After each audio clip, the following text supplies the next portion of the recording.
yang dirahmati Allah, Al-Ustaz Haji Asmar Tambunan, Al-Ustaz Dr. Haji Abdul Salam Nawawi, Ustaz Profesor Dr.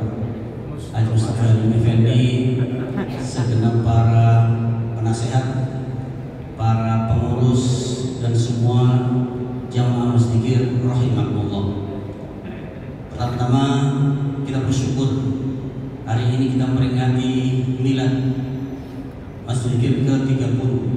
Jadi kita sudah 30 tahun ya, melakukan putaran Masjid semenjak tahun 1993, yaitu pada tanggal 2 September 1993, Kamis pertama di bulan September.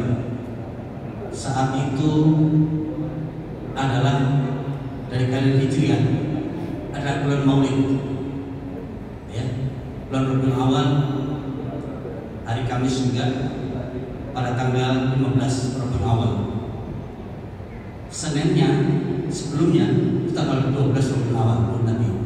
Berikutnya Kamis kita adakan Masjid Zikir untuk pertama kalinya.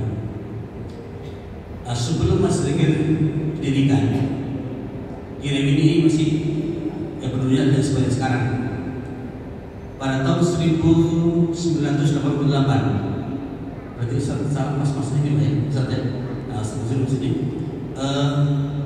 ada kesepakatan, ada pengajian rutin keliling RW, masing-masing RT di 18 RT ini. Dibentuklah, ini sebelum Masjid Zikir ya, dibentuk majelis taklim ya. Majelis taklim itu artinya kita satu membentuk himpunan warga muslim RI ya. Maka terbentuklah majelis taklim, kegiatannya dan pengajian antar RT di tahun 1998. Kami terpilih menjadi ketua majelis taklim. Dan sekretarisnya adalah Ustaz Masyuri ya, keliling 1988 sampai dengan kurang lebih berjalan 2 tahun, sampai dengan 1990. Acara majelis taklim ini ya, itu hadir termasuk Amdan Muhajirin ya, Pak Wahid Kamam, Pak Soleh Toha almarhum ya, kemudian Takmir Anur, teman-teman Anur masih usaha kecil ya. Ustaz Karom ada di sana, Ustaz Selamat Dawi ini berjalan tiap bulan.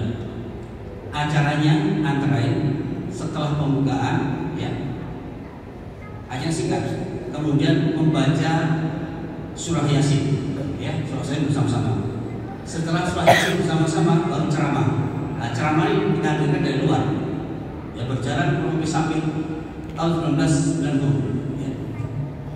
Ketika tahun 1990 telah di antara jamaah majelis taklim ingin bertemu dengan pengurus ya, maksudnya pengurus antara saya dan Ustaz Masyuri. Diadakanlah pertemuan di Masjid Muhajirin ya, di Masjid Muhajirin.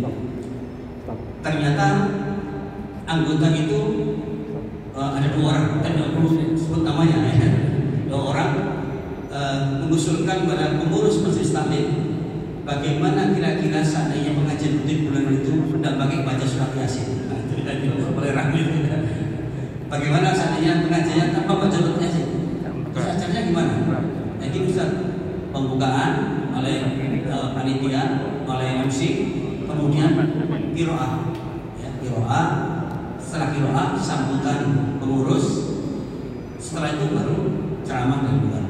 Jadi semua pengajian ya, dibuka Al-Fatihah oleh MC, kemudian qiraatul Quran, sambutan pengurus, dan baru tausiah. Pengurus yang sudah berjalan rutin, ada Yasin, kemudian baru ceramah, tidak setuju. Jangan, kita sudah berjalan 2 tahun, malah Ustaz Yasin hilang gitu ya. Akhirnya sepakat. Akhirnya begini, waktu saya ambil jalan tengah. Bagaimana aku begini? Pengajiannya tergantung RT yang ditempati. Kalau RT yang ditempati minta acaranya seperti yang antum maksudkan ya, qiraah, sambutan pengurus, ceramah, yaitu kita pilih itu. Kalau RT yang cuma minta Pak seperti yang biasanya, Yasin, kemudian, itu mana? Yang satu ternyata sudah juga, kalau bisa dilakukan, jadi gitu. Yang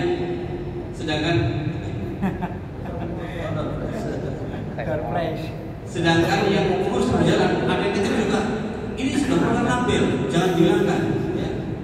Kalau nggak suka ya nggak apa-apa, nggak usah hadir. Nah, ini aja kita ambil jalan tengah. RT yang mengadakan pakai Yasin, RT yang adakan tidak pakai Yasin, apa? Yang kira berjalan. Ternyata pilihan itu semua RT kita masuk biasanya aja, kita ada Yasin semua pakai Yasin. Akhirnya yang usul lagi, orang usul, ada yang mau untuk majelis taklim. Ya, itu ceritanya. Wah, gimana terus mulai pejabat kenapa sih punya Yasin cukup? Gak bisa apa? Sampai gini, ingatannya, hati-hati, jangan benci pada sebuah surat Al-Quran. Jangan satu surat, satu ayat saja Al-Quran kita benci, termasuk kafir karena Al-Quran satu dengan yang lain saling terkait. Terus begitu kita ya, tetap aja Yasin. Kalau ditambah surat Al-Kahfi, tambah aja, jangan dilanggar begitu ya. Akhirnya, tempatnya berjalan terus tanpa yang usul-usul dari saya tahu yang usul dari siapa, akhirnya ada ikut kajian.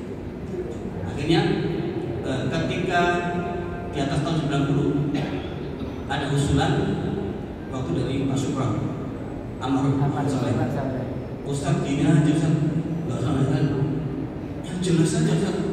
Zikir aja yang mana lebih mantap ya, pakai zikir aja, zikir, tahlil, istighosah begitu. Pak Sunan, ini kita belum pernah pakai zikir begitu di sini, ya, dan banyak yang bisa. Kenapa kita mulai dari awal, ya, akhirnya dimulai dari awal, ya. Dan karena banyak belum bisa zikir ya, kita harus bukan dari pesantren ya, dari kita orang umum, akhirnya diadakanlah majelis zikir. Nah, Masjid Alim sempat vakum 1 tahun, ya kan tadi. Ada kan nggak ikut, terus yang nggak ikut itu mendirikan ngajian sendiri, namanya Nur Muhajirin, ya, Kampung Nur Muhajirin, ya, dengan penceramah dengan model beliau mereka inginkan, ya. Jadi kita ada majelis lain sudah ada Nur Muhajirin, gitu. Akhirnya kita adakan majelis tinggi, kita ubah majelis tinggi. Jadi seperti sekali, jadi kita kirim doa untuk yang sudah meninggal, kemudian ayah kita, ibu kita, atau mungkin saudara kita kirim doa. Pertama kali itu hanya 11 orang, ya, 11 orang di rumahnya Pak Haji Kusrianto, ketua RW itu pertama kali 11 orang. Ya. 11 orang itu akhirnya kalau dibentuk majelis zikir, ketua pertamanya Ustaz Masudi, sekretarisnya Pak Johari waktu itu, ya. Pak Johari dulu ya. Pak Johari dulu. Pak Johari kita mulai. Jadi itu yang.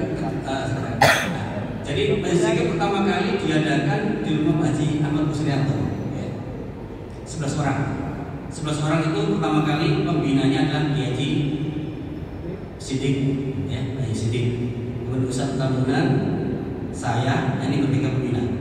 Ketuanya Pak Masyuri, kemudian Johari 5, ditambah Pak Haji Saifuddin, Pak Syukran Saleh, Pak Harsono, kemudian Pak Sugeng Prianto, itu Muridi, itu tahu kan? Iya, itu terus kata bunuh diri, terus menjadikan kentor nah, beliau pertama Pak Ali Badri 11 orang, ya. Jadi itu jadi jumlahnya 11 orang. Nah, kita pikir ya pelan-pelan karena belum pernah latihan orang bacaan seperti ini, ya. Kita pelan-pelan berjalan sampai angka semakin banyak, ya. Di luar dugaan kita ternyata musik banyak. Tapi pertama kali berdiri musik itu Pak Biredit ada ahli ada seorang semua mengajar, kita harus Pak biasa. Kadang-kadang kita ada acara di mana, oleh tanggapan nanti, ada apa itu, biar aja kita berjalan, berjalan sampai dengan sekarang, alhamdulillah. Jadi Masjid itu 1 tahun ketika bulan November sudah terjadwal 1 tahun berikutnya di masa haji, ya. Kecuali bulan Ramadan saja diubah Kamis malam Jumat menjadi hari Ahad sore berbuka puasa, ya. Kemudian Syawal libur kurang lebih 2-3 Kamis karena kita kaum haji semua kita pulang berbisa masing-masing kosong di rem, ya. Jadi sehingga libur, ya, liburnya 3 kali putaran, ya, Syawal itu, ya. Nah setelah itu kita berjalan seperti biasanya sampai dengan sekarang. Ya, alhamdulillah putaran sampai dengan 1400 ya.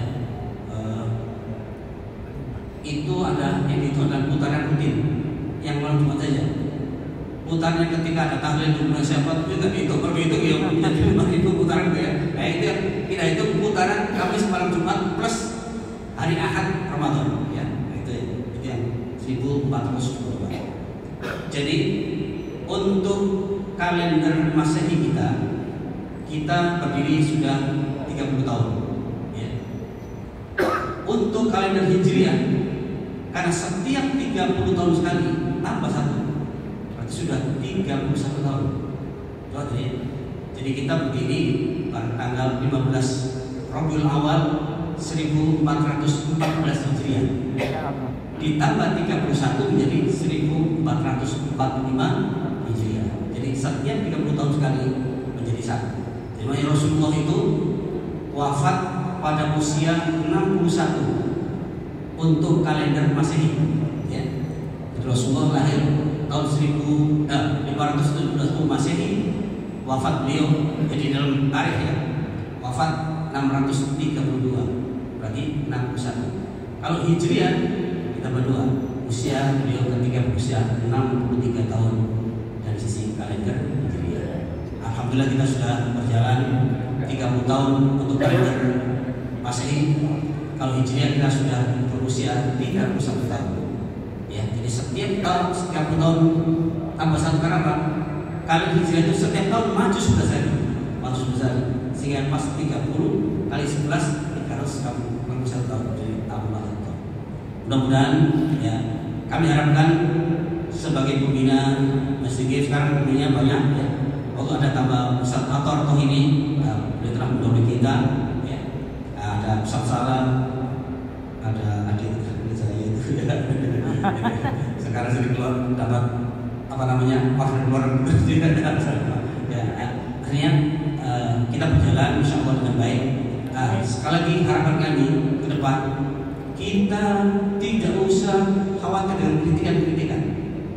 Itu yang dijalankan untuk bid'ah sudah saya jelaskan, ya. Bid'ah bukan bid'ah, saya jelaskan. Malah saya hadis bid'ah itu tidak sahih, saya tapi ya, siapa yang bisa membuktikan hadis bid'ah itu sahih tak kasih 4 juta, betul. Kalau bisa sahih, ya. Berarti hadis yang bid'ah itu tidak sahih sudah saya pelajari, ya, sudah saya pelajari. Sampai saya ketemu sama penceramah yang isi salah itu, maka saya tanya, ya.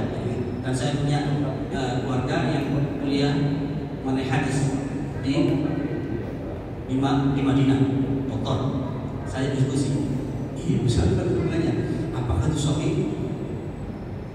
Iya, coba kalau sahih apa betul kriteria sahih? Tapi saya jawab juga. Jadi makanya kalau jenengan dikritik jangan aja terus. Kalau hadis banyak juga, ya. Kalau itu bid'ah, yang berjalan bid'ah kan sesat. Hadis yang menyatakan kalau seorang mukmin meninggal dunia disolatkan 40 orang mukmin maka dosa-dosanya dihapus oleh Allah. Terus bagaimana Kiai Haji Maimun Zubair, ya, meninggal di Mekah disolatkan 40 orang mukmin jutaan, padahal beliau ahli istiqosa. Nanti kan kita juga kan contohnya itu banyak contoh, ya. Asad Samsul Arifin wafatnya bagaimana? Husnul Khotimah disolatkan jutaan orang muslim. Kalau seandainya beliau bid'ah masuk neraka, meninggalnya pasti meninggal jelek, ya. Adik saya yang meninggal dunia di Madinah bulan Maret kemarin, dia perempuan kakaknya Bel, ya, perempuan Profesor Dr. Haja Novia yang punut, ya, soalnya dia punut meninggal di Madinah disolatkan hari Jumat subuh, ditempatkan di roto disolatkan. Ya, sampai saya ingin tahu bagaimana sholat subuh di roto, jumlah jamaahnya. Satu yang pernah berada di medsos saya sholat di lantai 3 saja nggak bisa turun, saking padatnya saya. Masya Allah, di saya disolatkan di roto, di foto. Coba di mana taknya? Ternyata di sebelahnya mimbar Nabi. Ada saya. Lalu saya itu kunut. Nah, kalau seandainya dia kunut itu bid'ah setelah tadi disolatkan di roto, terus dimakamkan di baki. Nah, makam baki itu khusus makam untuk orang-orang beriman. Ya contoh, jadi kalau sampai dikritik biasa nggak apa-apa. Daripada ada kritik, yang dikritik itu untuk perbaikan kita. Nah, makanya kita mengikuti zikir ini, maka gunakan kesempatan sebagai betul berzikir kepada Allah. Ya. Dalam rangka taqarruban ilallah, pendekatan diri kita kepada Allah Subhanahu wa taala. Ada mau kritik, kecuali yang bisa jawab apa? Ya. Saya sudah diskusi dengan tokoh-tokoh yang nggak suka zikir. Saya jadi ketua yayasan awal, saya jadi diskusi, jawab juga. Betul. Kalau orang ziarah tuh bersama tuh kita, nah kalau kita saya tuh 1 tahun 2 kali ziarah ke bersama. Tidak, saya tidak akan ziarah. Saya juga nggak mau diskusi. Jadi itu hanya apa namanya ketidaksukaan saja. Itu ikhtiar. Ya. Jadi berzikir jalan terus. Ya. Kita berzikir kepada Allah setiap malam Jumat. Nah, kalau kita rutin menjalankan zikir setiap malam Jumat, kalau kita wafat antara Kamis 1 dan Kamis sama dengan kita berzikir setiap malam Jumat. Saudara kita Pak Asli tadi sudah aktif. Jadi sebelum Kamis berikutnya meninggal dalam keadaan anggota majelis zikir. Mudah-mudahan kita semua anggota zikir senantiasa dalam ridho dalam rahmat Allah Subhanahu wa taala. Amin. Termasuk diri kita dan keluarga kita, Allah jadikan keluarga yang sakinah, mawaddah warahmah fid dini wad dunya wal akhirah. Amin. Dan semoga diri kita dibimbing oleh Allah dan taufiknya sampai kelak kita harap Allah dalam keadaan husnul khotimah. Amin. Demikian dari kami ulasan singkat tentang berdirinya zikir, semoga bermanfaat bagi sekalian dan untuk warga Rimin, warga muslim maupun warga non-muslim supaya berkahan dari Allah Subhanahu wa taala. Akhir kalam, wabillahi taufiq wal hidayah, wallahul muwaffiq ila aqwamit thoriq. Wassalamualaikum warahmatullahi wabarakatuh.